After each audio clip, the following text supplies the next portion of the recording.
El siguiente parámetro de movimiento que vamos a analizar va a ser la velocidad de pronación, ¿vale? Esa velocidad de pronación va a ser la velocidad angular de pronación.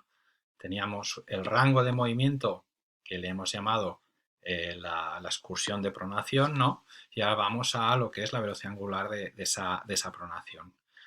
De esa posición inicial, del contacto inicial, a esa de máxima pronación, podemos hacer, por un lado, el rango, como hemos visto, pero por otro lado podemos ver lo rápido que ha habido este cambio, ¿no? que llamaremos velocidad angular. La brusquedad en que haya ese cambio va a ser un patrón determinante de un pie más lesivo en este aspecto o menos lesivo.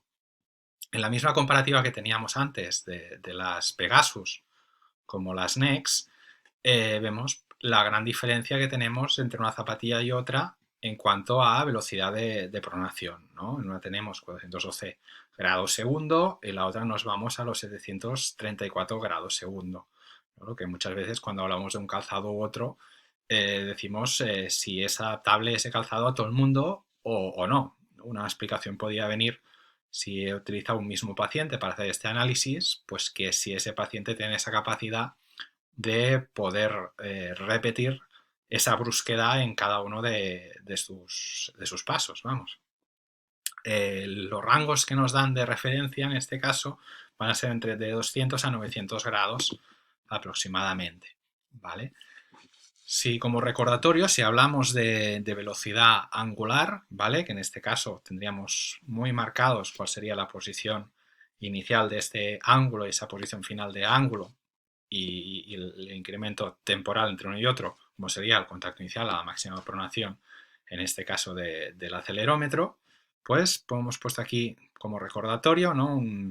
Una gráfica de inversión-eversión subtalar, ¿vale? Ampliamos ese contacto inicial y vamos a esa máxima de versión inicial para hacerla un poquito la explicación gráfica de lo que nos referimos con lo que es la velocidad angular, ¿vale? Tengo un ángulo de salida, el contacto inicial, y un ángulo final que sería el que determinaría la máxima pronación, ¿vale? A partir de ahí tendría un incremento temporal y como lo que sería la velocidad angular vendría a ser el incremento del ángulo, lo que antes hemos tenido como rango de movimiento, desde la posición inicial a la posición final que teníamos, pues con una angulación determinada en incremento de tiempo, pues eso nos va a dar ese omega que sería la representación de lo que es la velocidad angular, ¿vale? Esa curva, como más verticalizada la tengamos, pues vamos a tener una mayor velocidad angular, una mayor brusquedad, un cambio más rápido, más lesivo. Si esa velocidad angular, no en todos los casos, pero es un poquito más suavizada, pues vamos a tener un cambio de posición, en este caso, de movimiento mucho más lenta, que les van a ser determinantes de esa velocidad angular, pues va a ser, por un lado, la zapatilla, la velocidad, sobre todo, el tipo de técnica de carrera que apliquemos, la superficie, como hemos dicho antes también, ¿vale? Y, evidentemente, también un determinante, y ahí nos da también mucha importancia, en nuestro campo, pues el tipo de plantilla, soporte plantar que usemos, que aparte de ver cómo disminuimos ese rango de movimiento, podemos ver cómo frenamos ese cambio del rango que permitamos con la zapatilla o con las soportes plantares que nosotros diseñemos. Una de las métricas derivadas, bueno, algunas de las métricas derivadas ya las hemos comentado, como puede ser el contact ratio, ¿no? Lo contrario o la parte que nos quedaba hasta el tiempo de paso del ratio de contacto respecto del ratio de vuelo, ¿vale? Lo mismo en lo que es no en ratio, no en porcentual, sino en milisegundos con el tiempo de vuelo. Aquí hemos puesto una obviedad, ¿no? Si tenemos tiempos negativos, que estamos caminando, ¿no? Una métrica derivada que sí nos va a interesar mucho va a ser el ángulo de zancada, ¿vale? El ángulo de carrera, el ángulo de zancada va a ser una relación entre lo que se eleva el paciente cuando corre, ¿vale? Respecto a lo que avanza.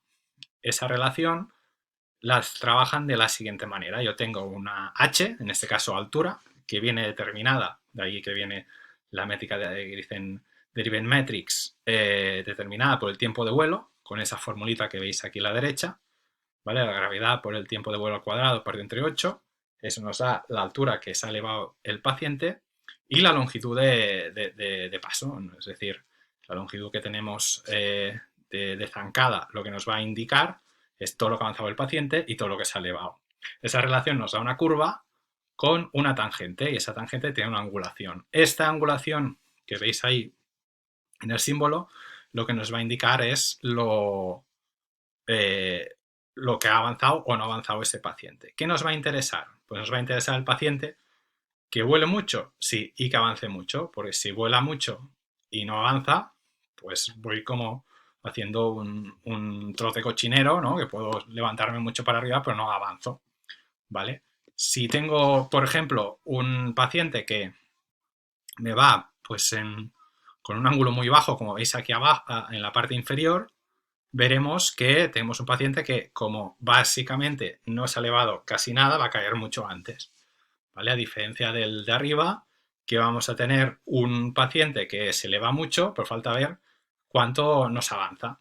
¿Qué relación será la perfecta? La de un tiro parabólico. Es decir, yo tengo un tiro parabólico, la mejor angulación para avanzar al máximo con la máxima altura que pueda soportar, ¿no? Teniendo esa relación bien correlacionada, ¿no? Aquí hemos puesto pues, dos ejemplos, no son exactamente las gráficas, pues son representativas de lo que estamos comentando. Por último, vamos a hablar de la rigidez, de la rigidez total y la rigidez específica, la vertical y la de la pierna, ¿vale? También vamos dentro de un grupo que llamamos métricas derivadas, ya que con los datos previos que ya hemos comentado hasta aquí se puede calcular este tipo de rigidez, ¿vale? Primero definir lo que es el modelo masa-muelle, ¿no? Que básicamente es el modelo que usamos para valorar la carrera, todos estos parámetros que estamos comentando hasta ahora, ¿vale? Acordaros, el modelo masa-muelle, básicamente la masa va a ser el cuerpo del corredor, el muelle va a ser la pierna, ¿vale? Y en este esquema de la izquierda lo que vemos es, pues, todo lo que sería un periodo de contacto. Vengo del aire, contacto en una posición antero-posterior, ¿vale? Implico una fuerza contra el suelo, me voy a una fase de apoyo medio donde esa pierna la he comprimido, ¿no? Esa rodilla, esa cadera, ese tobillo, la he comprimido contra el suelo y luego toda esa compresión que he hecho en el muelle me voy a una fase de propulsiva donde esa pierna me devuelve la energía que he ido almacenando, ¿no?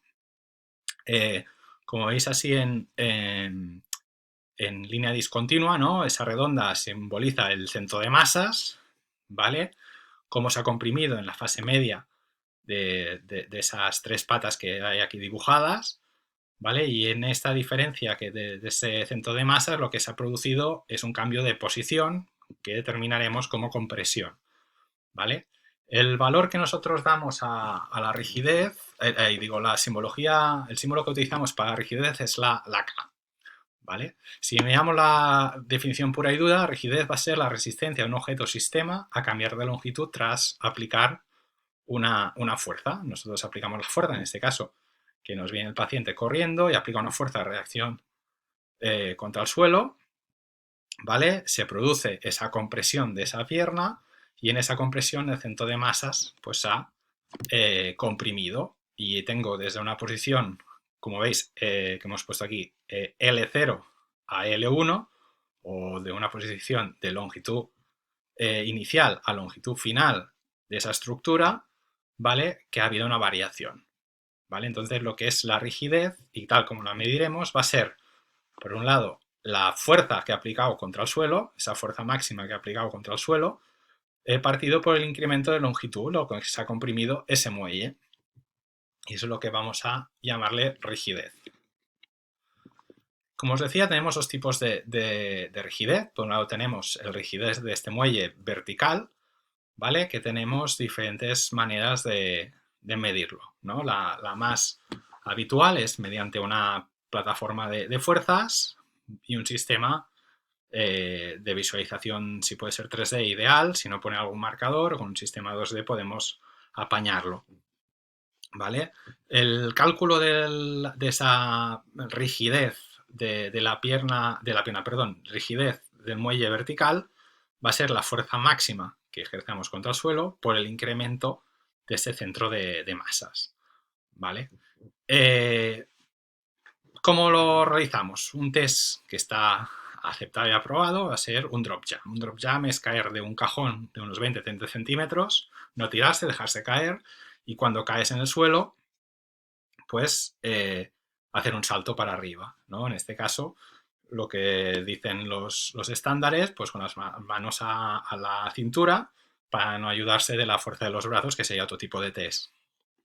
A partir de ahí, hacemos ese ejercicio y que veremos que el centro de masas se habrá desplazado una cantidad de movimiento, como tenemos aquí representado en amarillo, ¿no? Habrá habido un incremento de ese centro de masas a nivel de centímetros de longitud. Por otro lado, necesitamos una plataforma de fuerzas en la parte inferior para calcular la fuerza máxima ejercida. Con esos dos datos podemos nosotros, con el incremento de la fuerza máxima, calcular la stiffness vertical. ¿Vale? El sistema, ahora explicaremos cómo, también nos puede determinar qué cantidad de manera indirecta de fuerza tenemos, y puede también hacer un cálculo de lo que es la longitud de la diferencia, el incremento de ese centro de masas, ¿no?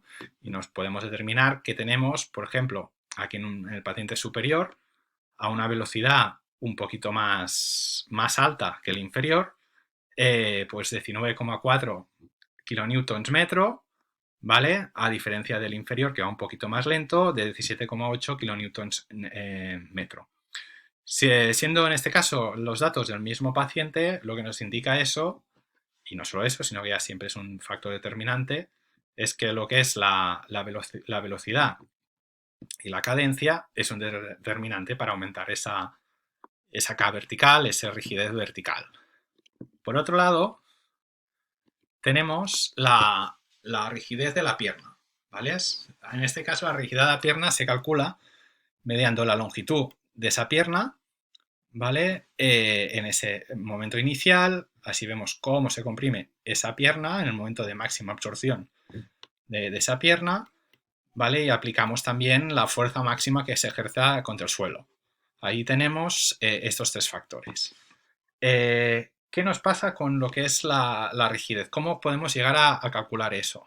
Pues eso, ya que como os he dicho, necesitamos teóricamente un sistema 3D para hacerlo bien y un sistema de una plataforma de fuerzas o una herramienta parecida, no tenerlo, muchos equipos, entre otros en RunScribe, utilizan un artículo de Morin, ¿no? Que lo que nos viene a explicar es cómo él calcula de manera indirecta y de manera muy cercana al resultado que se conseguiría con, ya digo, con un equipo con unos buenos marcadores y una buena plataforma de fuerzas, esa stiffness, ¿no? ¿Cómo lo hace? Pues se pide unas variables que son fácilmente asequibles, ¿no? Por un lado necesitaríamos el peso, por otro necesitaríamos la longitud de la pierna, la longitud trochanteria de la pierna, si no se calcula también con la altura por 0,53, el tiempo de contacto y el tiempo de vuelo. Con esto y con esas formulitas que no voy a entrar, pero que tenéis aquí, ¿vale? Pues podemos calcular pues esa fuerza máxima de manera indirecta y ese incremento de longitud de la pierna. Comentar pues que cuando tenemos un paciente que tiene una cierta fatiga, lo que vamos a ver es que lo que es la rigidez vertical se va a mantener, pero la pierna va a empezar a disminuir, ¿vale? Y la importancia de esa rigidez es que si yo tengo una mayor rigidez de esa pierna, voy a tener un mayor muelle, y ese mayor muelle lo que me va a hacer en esa fase de máxima amortiguación, en esa fase de apoyo medio de la carrera, almacenar más energía elástica, y esa energía elástica en una fase propulsiva me va a ser